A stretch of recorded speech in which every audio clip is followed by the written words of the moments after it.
Hey all, since I ended up liking Monster Hunter Wilds even less than I expected, I decided to scrap my video, and instead I'm going to be talking about something else. Recently, Ratatoskr put out a highly controversial video, and although people were quick to point out his mistakes and talk about how he's wrong, I feel like I could do a better job. So today we're taking a look at Ratatoskr's latest bow build from Outward, from 4 years ago. Before we even talk about the content in the video, we need to talk about his video description and his pinned comment. He points out how the Awakened Bow Murmur does more damage than the Masterwork Bow. That is correct. However, I don't like his phrasing here. He says a small correction and a small amount of damage. I don't think it's small at all, I think it's quite significant. The second problem before we can even dissect the video is his title. It says Perfect Outward Builds, Max Damage Archer. Now, this is not the max damage archer, and it's a far cry from being a perfect build.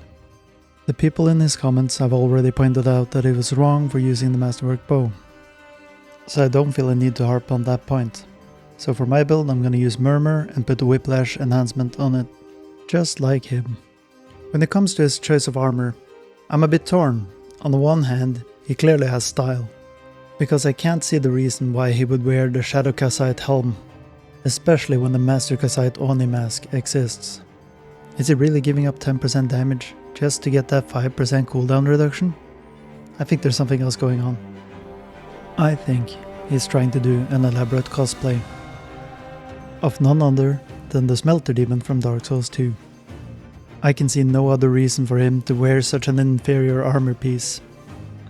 He's probably just too proud to admit it, but as a fellow Dark Souls 2 fan, I respect it. Moving on, cosplay potential or not, I am going to be using the Master Kassite Oni mask when calculating the damage that I'm doing. Now his masteries, passives, skills, all that stuff is for the most part fine. But he disregards a possible very useful tool that he could put in his build. When discussing how to deal with darkness, he says that you can't use magic on this build. That is absolute hogwash. It's super easy to fit magic into this build. You can easily fit magic into any build in Outward. But derp, I hear you say. I don't want to sacrifice my health and stamina to get a little bit of magic. That's not going to be useful for me anyway. Well, first let's talk about the sacrifice. The only thing you need to sacrifice is 5 HP and 5 stamina. And that's all you need. That is enough to unlock your mana bar, which is the only thing that matters. At the end of every faction's questline, you are awarded with the Peacemaker Elixir. The Peacemaker Elixir gives you plus 20 to max HP, max stamina, and max mana. With mana unlocked, you can get the basic runes. You can combine 2 of these runes to make a lantern, and now you don't have to deal with darkness anymore. If just being able to see in the darkness isn't enough to entice you, you can now also cast all the boon spells, giving you bonus to damage, resistance to the corresponding element, as well as bonuses against weather effects when applying the cold and warm boon. Now you may be asking yourself, how is this elemental damage bonus going to help our physical build in any sense? How are we going to do elemental damage, you might ask? Well, with the special arrows, of course. But how are you supposed to get these arrows, you may be wondering?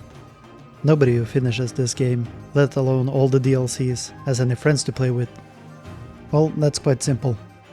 If you've already done the legacy trade, that means you already have a save file that's finished the game. Simply farm up all the arrows you need in the one save, and then play a 2-player split screen co-op game with yourself. That way you'll have all the arrows you would ever need. I usually have a farm character that just stores all the items that I could ever need for any other one, and then I could just trade to myself. I'll never be out of materials, or elixirs for that matter. Speaking of the elixirs, in this video, Ratatoskr is talking about how you should use the Legion Spear to proc the probe.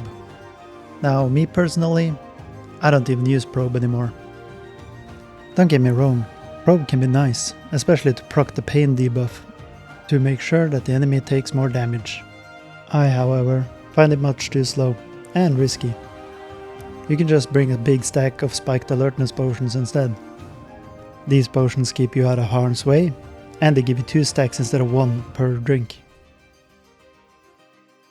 Alright, Time to compare these numbers. So, have we now gone as high as we can go? Yes.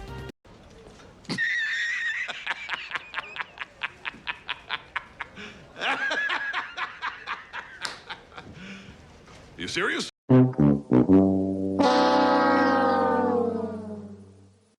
As you can see, my build has elemental damage as well as better raw damage than Ratatoskr's build does. And if I were to use something like explosive arrows, the number would be way higher. However, they don't seem to properly display them in the game. I make no claim that my bow build is the strongest. This is just something I made to debunk his claim of having the highest archery damage possible. In fact, my normal bow build is more about movement speed and being able to get across the map simply, safely, and without using any stamina. Thank you all for watching. I hope you didn't find this video too boring. I'll see you all later. Bye bye.